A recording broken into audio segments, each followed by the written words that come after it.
Hi guys, నేను మీకు ఇవాళ ఎంఐ బై 5 రివ్యూ చూపించబోతున్నాను. సో ఇది నేను ఒక 1 year కొన్నాను. 1 year కింద కొన్నాను. స్టాటస్లో ఇవాళ మనం ఎన్ని స్టెప్స్ వేస్తామని చూపిస్తుంది. అంటే వాళ్ళ పొద్దున్న నుంచి నేనేం పెట్టుకోలేదు. నేను ఈ మధ్య అంతగా పెట్టుకోవడానికి నాకు టైం ఉండట్లేదు. సో చూపించలేదు. ఇది పిఏఐ. ఇదేమైనా మీ హెల్త్ మీద డిపెండ్ అయి ఉంటుంది అనుకోవచ్చు.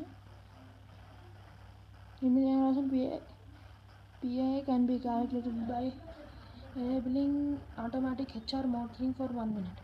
అంటే ప్రతి ఒక్క నిమిషానికి స్కాన్ చేస్తూ ఉంటున్నామంటే కొంచెం బ్యాటరీ లైఫ్ కూడా తగ్గే ఛాన్సెస్ ఉన్నాయి. నేను 9:20కి అలారం పెట్టుకున్నా. ఇది అలారం మీరు మీ డివైస్ నుంచి పెట్టుకోవచ్చు. ఆ కింద జెడ్ బటన్ నొక్కితే ఓ 10 నిమిషాల తర్వాత మేము రిమైండ్ చేస్తుంది. హార్ట్ రేట్ మీరేమన్నా కొంచెము మీరు కొంచెం ఒక